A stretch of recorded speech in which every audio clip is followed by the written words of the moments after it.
ለኔ ይሄ ሪሌሽንሺፕ ከዛ ደግሞ እግዚአብሔር ከረዳን ሜሬጅ ውስጥ ኤንድ አፕ የሚያደርገው በትዳር ውስጥ የሚያደርገው ሪሌሽንሺፕ በሰው ህይወት ውስጥ ሌላው ወሳኙ እርምጃ ውሳኔ እሱ ነው። አሁን ክርስቶስን ለመከተል የምንወስነው ውሳኔ አለ። እሱ ከምንም ጋር አይነጻጸርም። ለማገልገል የምንወስነው ውሳኔ አለ። እሱ ደግሞ ሌላ ሜጀር ውሳኔ ነው። ከዛ ደግሞ የትዳር ጓደኛዬ ማን ይሁን ማን ትሁን በቃ ማንን ላግባ እንዴት ነው ሪሌሽንሺፕ እሱ ደግሞ በጣም የሰውን ህይወት ወይ ወደ ግራ ይዞት ይሸመጥጣል ወይ ወደ ቀኝ ይዞት ይሸመጥጣል ወይ ያጠፋዋል ወይ ያለማዋል። በእውነት በጣም በጣም ወሳኝ ነው። በጣም ሲሪየስ ነው። እንደምትጀምረው አይደለም። በቃ ቦይፍሬንድ ገርልፍሬንድ ማለት ያ እንደምንስቀው አይደለም። በጣም ውጤቱ ወይ ደቨስቴቲንግ ይሆናል ወይ ደግሞ ለበረከት ይሆናል። ጎምዛዛው ትሩዝ እኔ ወጣቶችን የምመክረው የት እየሄዳችሁ እንደሆነ ሳታውቁ ሰው አታስከትሉ ነው። የት እየሄዳ ያውቀው አሁን የት ነው የምትሄድ ስትለው አያውቀውም። ግን እጮኛ የት እየወሰድካት አንድ አት ሳም ፖይንት አንተ ወደምትሄድበት መሄድ ባትፈልግስ በጣም እኮ ነው። አንተ ሚሽነሪ ሆናለሁ ኖርዝ ኮሪያ ሄጄ ትላለህ። እሷ አዲስ አበባ ላይ ቢዝነስ ከፍቼ ሁለቱም ኃጢአት አይደለም። የአንተ ሚሽነሪ መሆን ጽድቅ፣ የእሷ ነጋዴ መሆን ኃጢአት አይደለም። እናሰሰርልኝ ጥሩና መጥፎ ብለን አይደለም የምንለየው። በቃ የምትሄዱበት መንገድ በቃ እንደዚህና እንደዚህ ሆናል። አዛን ኤግዛምፕል ነው ያነሳሁት። ስለዚህ ሰው የት እንደሚሄድ ሳያውቅ ፒክ ያርግ ነው የምለው። መቆየት እኮ ጥሩ እኮ ነው። አይ ነው ለብዙ ፖፑላር አይደለም እንትና አለው ስለካ የራስን አግብተህ ምናምን የሚሉ ሰዎች አሉ። ፋሽን አለ አይ ነው። ግን አትሊስት the minimum ነው የማስበው። እግዚአብሔር የት እንድሄድ ፈልጓል በህይወቴ ምንድነው መሆነው in the next 10 years ራሴን የት ነው ማየው። እግዚአብሔር በልብ የሚያብለ ሁላችን በአንድ አይነት መንገድ አይናገርም። እግዚአብሔር በሆነ መንገድ ግን ይናገራል። አንዳንዳችን በግልጥ መጥቶ ሊያወራ ይችላል፣ በህልም ሊያወራ ይችላል፣ ቃሉን ስታነብ ሊያወራ። አንዳንዶቻችን ደግሞ ታለንታችንና ጊፍታችን ይናገራል። ራሱ የሆነ እግዚአብሔር እኮ የሰጠህ ችሎታ ምን እንደምትሆን ያሳይሃል። አካዳሚክ ፖቴንሻሎች ወዴት እየሄድክ እንደሆነ ያሳይሃል። ሶ አትሊስት እነኚህን እስኪለይ ድረስ ሰው ባይቸኩል። አሁን እንደምታዩት ነው ሪሌሽንሺፕ ይጀምራል፣ ፌል ያደርጋል። ወደ ትዳር ሊደርስ ነው ይባላል፣ ፌል ያደርጋል። ትዳር ውስጥ ይገባል፣ ወዲያው ፌል ያደርጋል። አብረው ኑሮ ጀመሩ፣ ወዲያው ፌል ያደርጋል። ይሄ የሚሆንበት አንዱ ምክንያት ነው የሚመስለኝ ሁለቱ ሳይስማሙ ወዴት እንደሚሄዱ ሳይስማሙ የሚጀመር አይነት ባይሆን ብዬ አስባለሁ። ኢን ማይ ኬዝ እኛ ቤተክርስቲያን ያሉ ወጣቶች አንዳንዴ ነገራቸዋለሁ። እኔ እቺ ትሆን አቺኛው ናት ምናምን ብዬ አውቃለሁ። እንደማና አሁን እንዳሉ ወጣቶች ማለት ነው በቃችን ነች ማለት ነው ምናምን ብዬ አውቃለሁ። ከዛ በተለይ መጽሐፍ ቅዱስ ትምህርት ቤት ተማሪ ሆነን እዚህ ፈርስት ዲግሪ ስማር አዲስ አበባ ፎር ሳም ሪዝን በቃ አሁን አገልግሎት እግዚአብሔር ጠርቶኛል። በጣም ብዙ በስፋት ማገልገል አልጀመርኩም፣ ግን ምልክቶች ምናምን መታየት ጀምረዋል። እንደገና ደግሞ ያው ትምህርት ቤት ገብቻለሁ። አሁን ከትምህርት ቤት ግራጁዌት ካረኩ በኋላ አገልግሎት በሰፊ ሰውና እንደ አሳይመንት ነበር ያስከት በቃ ቶሎ ማግባት አለብኝ፣ ቶሎ ማግባት አለብኝ። ልክ ከመንገድ እንደምታወጣ ወደ ትምህርት ቤት ተማር ታሪክ ከይቀረው ወንኮ ብዙ መተዳደሪያው ምን ሚስቴክ ልታወራ ትችላለች። ባዶ ቤት ውስጥ ነው ያመጣኋት በጣም እና በቃ ፍላጎቱ ስለነበረ እንትን ነበረ በቃ ጭንጋት ሆናለች የሚሉ እንትኖች ነበሩኝ። ግን በጣም የጠቀመኝ ነገር ቅድም ያልኩት ነው። በጣም የጠቀመኝ ነገር ዝም ብሎ የትዳር ጓደኛ ብቻ ወይ ደግሞ ጊዜያዊ ገርልፍሬንድ ፍለጋ ሳይሆን ባይዛት ታይም የት እንደሚሄድ ስለታወቀ ዋጋ ቢያስከፍላትም ያቺ ሰው አብራኝ ልትሄድ የምትችል መሆኗን ለማረጋገጥ ጊዜ አይፈጅም። ያን ጊዜ አሁን እኮ አገልጋይነት ትንሽ የተሻለ ፖፑላሪቲ አግኝቷል። ትንሽ ይሻላል። አሁን ፓስተር ላገባ ነው ብትል አንድ ሴት ወጣ ጉድ ፎር ዩ ነው ማለት ነው። አጥቂስ በከተሞች አካባቢ ጥሩ እንደ ድሮ አይደለም። ድሮ በአብዛኛው አሁን እኛ ለሙሉ ጊዜ አገልግሎት ስንለይ ሁላችን ወንጌላውያን ነው የምንባለው። የሚሰጠን ታይትል እሱ ነውና ወንጌላዊ ነኝ እኔ። ለወንጌል ስራ ነው እግዚአብሔር የለኝም። ሌላ ስራ ልሰራ አልችልም። ያን ጊዜ ክፍያም የለም፣ ኑሮውም እንትን ነው፣ ፊውቸሩም ብዙ እንደዚህ ብራይት ሆኖ ምናምን አይታይም። የእውነት አሁን መሆናውን እንደመሆን ዝም ብሎ በአእምሮዬ በልቤ በመንፈሴ እግዚአብሔር በተናገረኝ በእምነት የምጠብቀው ነገር ነው እንጂ በካልኩሌሽን አይደረስም። ግን ማወቄ በጣም ጠቅሞኝ ዲስ ወራም ጎይኝና ከባለቤቴ ጋር ስንተዋወቅ እንደ ጓደኞች ነው የተዋወቅነው። የጋራ ጓደኞች ነበሩን። እሷ ለአንዷ ጓደኛ ናት፣ ሌሎቹ ደግሞ የኔ ጓደኞች ናቸው በቤተሰቡ። ስትመጣ ስትሄድ አያት ነበር እኔ ከዛችኛዋ ልጅ ጋር ስትገናኝ ማለት ነው። እኛ ከሌሎቹ ጋር ነው ግንኙነታችን። እሷ አይቼ አላውቅም የሚል ሂዩሚሊቲ አይቼ አላውቅም። እኔ ብዙ ጊዜ አያት ነበር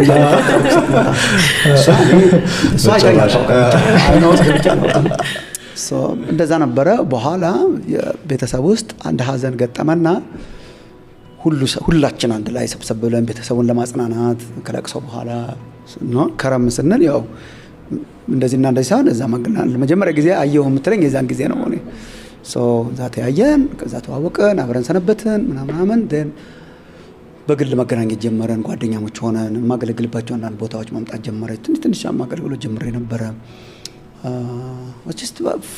አይ ቲንክ ጓደኞች ሆነን አብረን ቡና ሻይ ማለት ጀመረን፣ ማውራት ጀመረን። ግን መጨረሻ ላይ እግዚአብሔር በልቤ ውስጥ በእኔ ልብ ውስጥ ነው እግዚአብሔር መጀመሪያ ያመጣው እና ለትዳር ልጠይቃት ስል እኔ ብዙ ጊዜ ተናግሬያለሁ ሚዲያም ላይ እኔ the most unattractive and romantic አጠያቂ በዓለም ላይ እኔ እንደሆንኩ ነው የማስበው። በጣም እንትን ነበር በቃ እና በጣም በቃ ቁጭ ብለን ሲሪየስ ወሬ ነበር ያወራሁት። በቃ እኔ እንደዚህ ነኝ፣ ወንጌላዊ ነኝ፣ እንደዚህ ሆኜ ነው የምቀጥለው በህይወት ዘመኔ እና በጣም በኑሮ በጣም እንቸገራለን። ቤተክርስቲያን ምንም አሁን የሚከፈለኝ ነገር የለም፣ ወደፊትም እርግጠኛ አይደለሁም። ቤትን ንብረት ምናምን አይመስለኝም። ላይፌ በጣም ከባድ ነው የሚሆነው። ዋይስ ማት በቃ ነው ኦልሞስት የጨለማው ጥግ ነው። ከባድ አጠያየቅ ነው። ወራም ጎን ያን ጊዜ ደግሞ ይሄ ትንሽ ውጭ ሀገር መውጣት ዲቪ መሙላት ምናምን ፖፑላር ነበር። እሱም አይሰማኝም በልቤ። እኔ አይ ቲንክ እዚህ ሀገር እንዳገለግል ነው እግዚአብሔር የጠራኝ። ሰው መሽሮኪያ አይደለም አይመስልም። በቃ እንለያይ ምትል ነው ይመስላል። እንደዛ ነበረ እና ግን በቃ እንድንጋባ እግዚአብሔር በልቤ ውስጥ አለ። አይ ቲንክ ሞር አጠያየቄ ኢዝ ላይክ በዚህ መንገድ መሄድ እንችላለን ወይ አብረን አይነት ነበር። ዋዝ ቬሪ ሲሪየስ ቬሪ ሾኪንግ። እንዴት እሺ እንዳለችኝ አላውቅም። ሰው እንዴት ልጸልይበት ምናምን አለችኝ። ሰው መጸለይ ትችላለች ምናምን ጸለየችበት፣ አሰበችበት። ሪሊ በጣም ትልቅ ዋጋ ነው የከፈለችው። እሷ የተሻለ የተደላደለ አይነት ላይፍ የሚኖር ቤተሰብ ውስጥ ነበር የምትኖረው እና በጣም ትልቅ ዋጋ ነው የከፈለችው። እሱ በጣም ጠቅም በዛ መልኩ ነው የተጫጨ ነው። በዛ መልኩ ነው ሪሌሽንሺፕ የጀመርነው። 25 ዓመት ይሆነናል አሁን 25 years አብረን ወክ አረገን ማለት ነው። the same እንዳልነው አብረን ወክ አረገን። ጭልም ያለ አይደለም፣ ጭልም ያሉ ጊዜያት ነበሩ፣ ግን ብርሃን ደግሞ አለ፣ ከፍታ አለ፣ ዝቅታ አለ። ሁሉም መጥፎ ሁሉም ጥሩ አይደለም ላይፍ። we worked together, we still are working together። ግን የጠቀመው እኔ ወጣቶችን መክረው እስቲ መጀመሪያ የት እየሄዳችሁ እንደሆነ በቃ ወስኑ ከእግዚአብሔር ጋር፣ ከዛ በኋላ ይሁን። ምክንያቱም ሪሌሽንሺፕ is all about አብሮ መጓዝ፣ አብሮ መሄድ፣ እንደ መሳሳብ እንዳይመጣ ማለት ነው። እዚህ ላይ ይመስለኛል ሪሌሽንሺፕ ፌል የሚያደርገው የሚጸናው እና ዝም ብሎ አጉል የሆኑ ቶሎ ተጀምረው የሚያልቁ የሻይ ቤትና የቡና መጠጫ አይነት ጊዜ ዝም ብሎ እንትና አላማ የሌላቸው ሪሌሽንሺፕ ውስጥ ክርስቲያን ኢንቮልቭ ባያደርግ ብዬ ነው የምመክረው። እህቶች ወንድሞች ጋር እናገለግላለን፣ ግን እንዲሁ ዝም ብሎ ያዝ ለቀቅ አይነት ባይሆን፣ ሲሪየስ ቢሆን፣ ስንጀምርም ሲሪየስ ቢሆን፣ በጸሎት ቢሆን። እኔ ብዙ አይ ቲንክ ለተወሰነ ጊዜ እንደ ኔጌቲቭ ነበር የምናወራቸው። በቃ የድሮዎች እኮ በጣም ጸልይበት ይላሉ፣ ህልም ካላየው ይላሉ፣ ራእይ ካላየው ይላሉ፣ እግዚአብሔር ተናገረኝ ይላሉ። አይ ቲንክ ማሾፍ የለብንም። አሁን ግን በቃ ወደድኳት እንትና ወደድኩት እንትና አንተና ጀመረ ሜቢ ጥንቱ ሳይሻለን አይቀርም። እግዚአብሔር የሚናገርበትን ነገር አሁን እኮ ኦልሞስት እንደ ፋሽን እንዴት ነው ያገባኸው ወይ እንዴት ነው ያገባሽው ምናምን ሲባል እኔ ህልም አላየሁም ራእይ ያለ በኩራት ነው የምንናገረው። ቢሆንስ ግን እኮ በጣም ጥሩ እኮ ነው። እኛ እግዚአብሔር የሚናገርበትን መንገድ ህልም ብቻ፣ ራእይ ብቻ፣ ትንቢት ብቻ፣ መልአክ ወርዶ ብቻ ምናምን አንልም እንጂ ግን ይናገር እግዚአብሔር በሆነ መንገድ እግዚአብሔር ይናገር ብሎ እኮ ዲሰር ማድረግ እኮ የእግዚአብሔር ፈቃድ ምን እንደሆነ አስተውሉ እኮ ነው የሚለው። የእግዚአብሔር ፈቃድ ምን እንደሆነ አስተውሉ። ሜሬጅ ለሚያክል ነገር እንዴት ነው የእግዚአብሔር ፈቃድ እርግጠኝነት? በሆነ መንገድ ይምጣ። የጥንቶቹ ህልም አየሁ ሊሉ ይችላሉ። እሺ አንተኛ ምን በላው somehow ግን that conviction I think I sense እግዚአብሔር ከዚህ ሰው ጋር ወይ ከዚህ ሰው ጋር ህይወትን እንድጋራ እንዳገለግል እሱ በጣም ሜቢ ወደዛ መመለስ ያስፈልገን ይሆናልና ተራ ከሆኑ ዝም ብለው ጊዜያዊ ስሜት ጋራ ከሆኑ ነገሮች ወጣ ብለው ማሰብ ያስፈልጋል።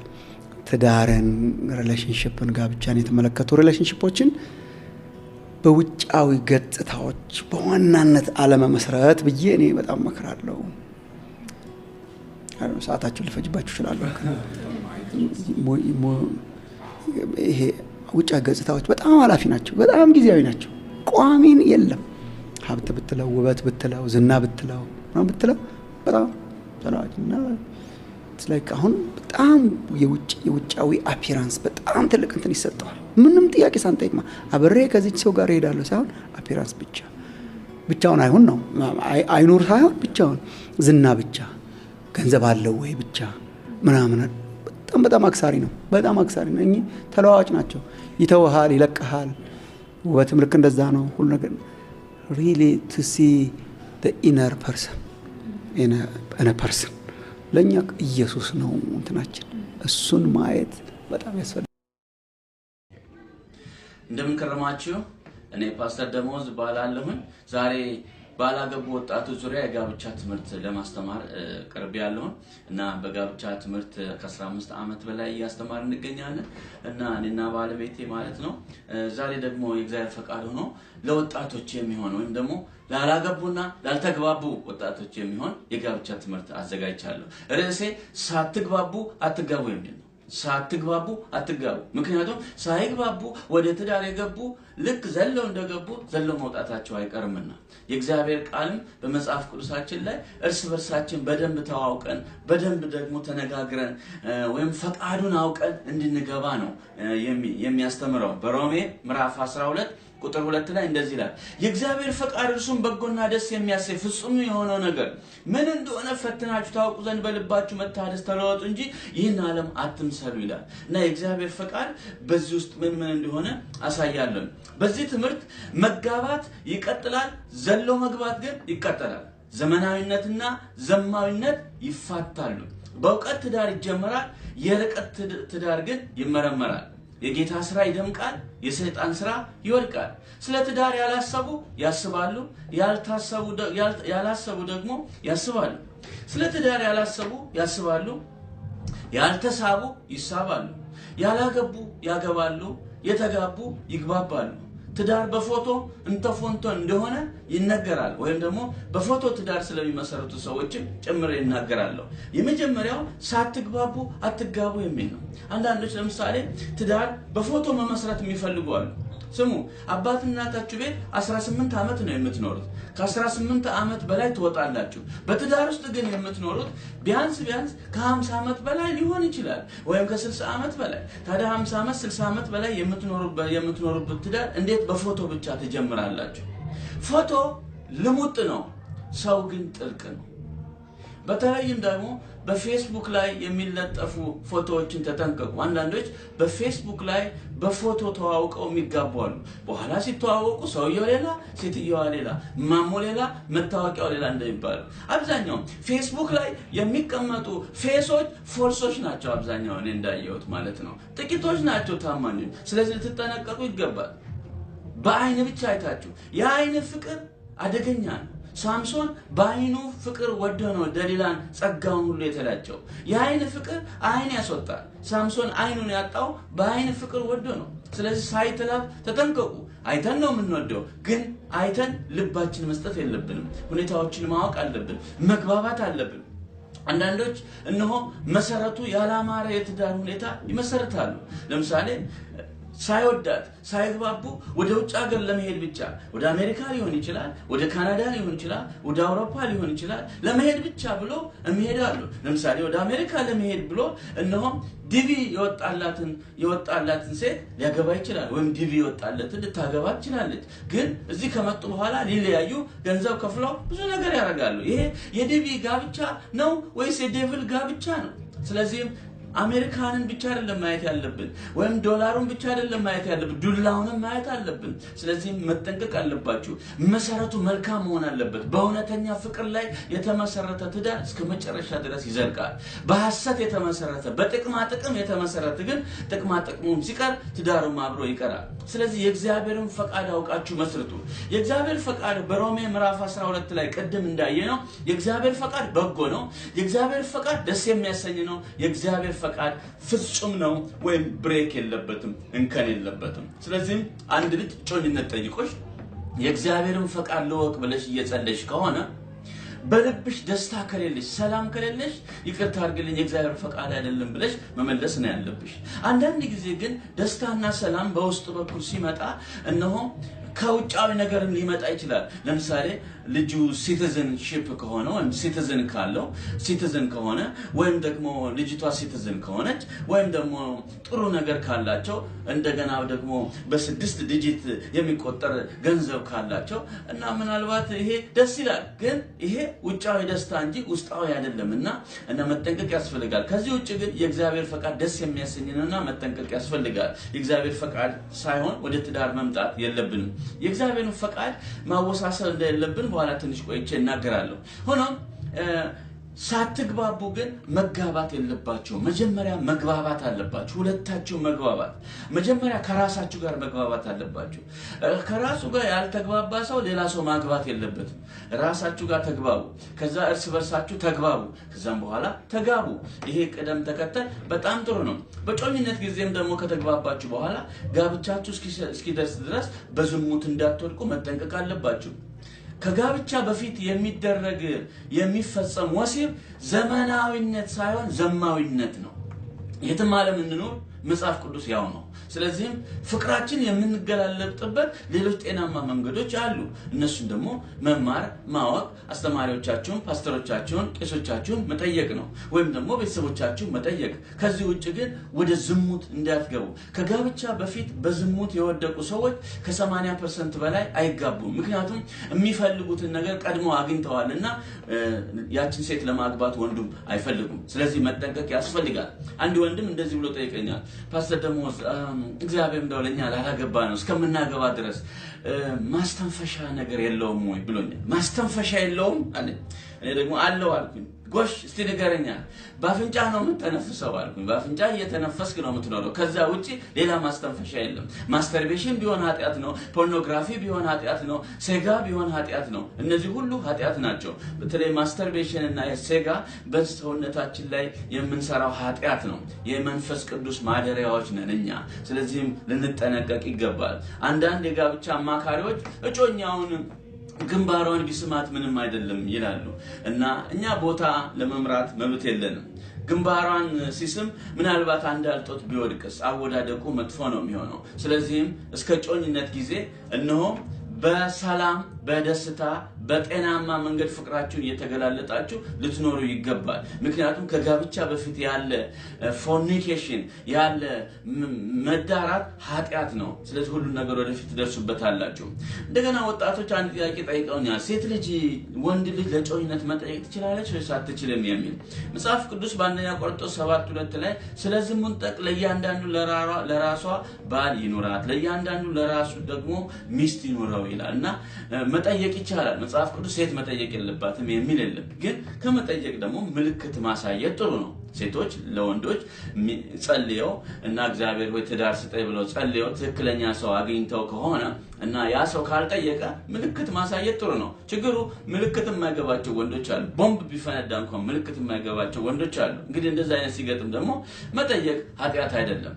ነገር ግን አጠያየቁ ማወቅ ያስፈልጋል ምልክቶችን በማሳየት በተለያየ ሁኔታ አንድ እህት ይህን ሳስተምር ፓስተር ደሞዝ እባክህ ምልክቶችን ንገረን አለችኝ እና ለሴት ምልክት መናገር አያስፈልግም ሴቶች ጎበዞችና ጥበበኞች ናችሁና በራሳችሁ ሁኔታ ታውቃላችሁ ሆኖም ግን የክርስቲያን ምልክቶች ያልሆኑትን ነው መናገር የምፈልገው ወንዱን ለመሳብ ሲባል ራቁት መሄድ ጡትን እያሳዩ መሄድ እነሆም ብርትን እያሳዩ መሄድ ልብስን ገላልጦ መሄድ መቀመጫን እያበሳጩ መሄድ ይሄ ኃጢአት ነው ይሄ ትክክል አይደለም ለዝሙት የሚያነሳሳ ነገር ነው እናንተ የመንፈስ ቅዱስ ማደሪያዎች ናችሁና አለባበሳችሁ ጠንቃቃ መሆን አለበት አንዳንዶች ልብሳቸው ከታች ጀምሮ እየከፋፈለ ሰውነታቸውን ያሳያል ጉልበታቸው ላይ ቀዳዳ ነው ብርታቸው ይታያል ጡታቸው ይታያል የልብሱ ዋና ዓላማው አካልን መሸፈን ነው እንጂ አካልን መሸንሸን አይደለም ስለዚህ በጥንቃቄና ጤናማ በሆነ መንገድ አለባበሳችሁ ልታሳምሩ ይገባል ምክንያቱም እናንተ የመንፈስ ቅዱስ ማደሪያዎች ናችሁ የትዳር ውበቱ መሰረቱ ነውና መሰረቱ ላይ በጥንቃቄ መስርቱ አንዳንዶቹ ሀብታም አገባለሁኝ ይላል ለምንድነው በየስጠይቅ እነሆ ሲሞት ሀብቱን ለመውረስ ይሉኛል የተሳሳተው ነገር አለ ሀብታም ቶሎ አይሞትም አንደኛ ምክንያቱም ከሞተም ደግሞ ገንዘቡን ሁሉ ታክሞበት ጨርሶ ነው የሚሞተው ስለዚህ መሆን ያለበት ምንድነው በክርስቶስ ሀብታም ይሆነ በክርስቶስ ሀብታም ይሆነች እግዚአብሔርን የሚፈራ ለእግዚአብሔር የሆነ ሰው ለሰውም ይሆናል ለእግዚአብሔር ያልሆነ ሰው ለሰውም አይሆንም ስለዚህ መሰረቱ ጤናማ መሆን አለበት አንድ ነገር ልንገራችሁ እንከን የሌለው ሰው የለም እንከን ያልበዛበትን ሰው ፈልጉ እንከን የሌላት ሴት የለችም እንከን ያልበዛባትን ፈልግ እንከን ያልበዛበት ወንድ ፈልጊ ምክንያቱም እግዚአብሔር ብቻ ነው እንከን የሌለው የመጨረሻው የእግዚአብሔርን ፈቃድ ቅድም እንዳልኩት በትክክል ወስኑ የእግዚአብሔር ፈቃድ እንደዚህ የሚያወናብድ ወይም ደግሞ ግራ የሚያጋባ አይደለም አእምሮ ሰጥቶናል ቃሉን እግዚአብሔር በመጽሐፍ ቅዱስ ቃሉን ሰጥቶናል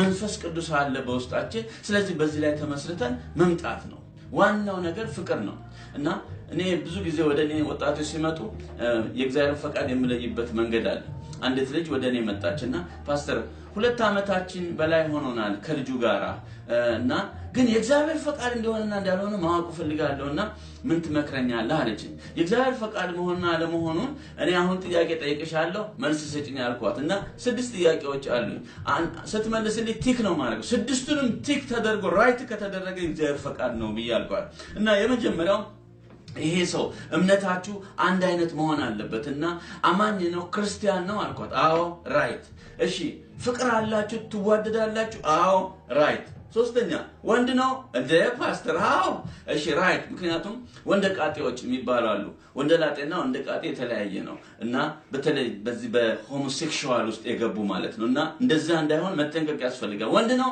አዎ ራይት ዝምድና የላችሁም አይ ዝምድና የላችሁም የለንም ራይት እድሜው ከ20 ዓመት በላይ ነው አዎ 25 ዓመቱ ነው ራይት ባህሪው ጥሩ ነው ላንቺ በጣም ጥሩ ልጅ ነው ራይት የእግዚአብሔር ፈቃድ ነው አልኳትና የእግዚአብሔር ፈቃድ የሚያወሳስብ አይደለም እግዚአብሔር በመንፈሱና በቃሉ ለይቶልን ሰጥቶናል እግዚአብሔር ፈቃድ ወንድና ሴት እንዲጋባ ነው ወይም ክርስቲያን ከክርስቲያን ጋራ አማኝ ከአማኝ ጋራ እንዲጋባ ነው ሁለት አይነት እምነት አንድ ቤት መኖር አስቸጋሪ ነው ይሄ መጽሐፍ ቅዱስ የሚናገረው ነው ስለዚህ በዚህ መሰረት እምነታችሁ አንድ አይነት ሊሆን ይገባል ከሁሉ በላይ ደግሞ እግዚአብሔርን በመፍራት ውስጥ ትዳራችሁ መስርቱ እንደገና ሳትግባቡ አትጋቡ ተግባቡ ከዛ ወደ ትዳር ነው በመጨረሻም የቤታችሁና የህይወታችሁ ራስ የናዝሬቱ ኢየሱስ ይሁን እርሱ ያመነ የዘላለም ሕይወት አለው እርሱን ያላመነ የዘላለም ሕይወት የለውም ይህንን ጌታ የሕይወታችሁ የቤታችሁ መሰረት እንድታደርጉ እግዚአብሔር ይርዳችሁ ለበለጠ መረጃ የምትፈልጉ ወይም ደግሞ እኔን በግል በስልክ ማግኘት የምትፈልጉ ከታች ስልኬን ማግኘት ትችላላችሁ በተለይም ደግሞ በዚህ በወጣቶች ዙሪያ ያዘጋጀው ዲቪዲ ስላለ ይሄንን ዲቪዲ በነፃ ልክላችኋለሁ በተለይም ደግሞ አገልግሎታችንን በጸሎትና በገንዘብ መደገፍ ለምትፈልጉ ሁሉ በስልክ ደውሉልኝ በአድራሻችሁ በፖስታ ቤት ልክላችኋለሁ ሕይወታችሁን በመልካም ሁኔታ ምሩ በሕይወታችሁ እግዚአብሔርን አክብሩ እግዚአብሔር ከእናንተ ጋር ይሁን ሳትግባቡ አትጋቡ Thank you very much ደህና ሁኑ